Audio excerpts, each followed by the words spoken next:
Hello, আমি স্বাগতা। আজ আমি বানাতে চলেছি এই চুলের কাঁটাটি। এর জন্য আমি কিছু ডলি সুতো ব্যবহার করছি।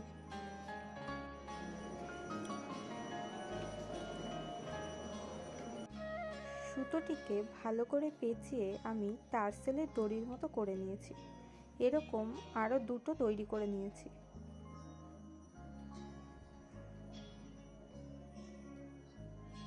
দেন আমি দড়িগুলোকে কাঁটাটির সাথে অ্যাটাচ করে নিয়েছি।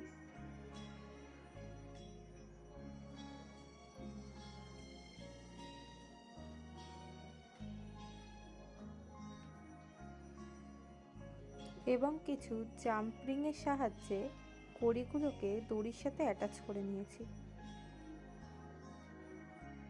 কাঁটাটি কেমন হয়েছে আমাকে অবশ্যই কমেন্ট করে জানিও।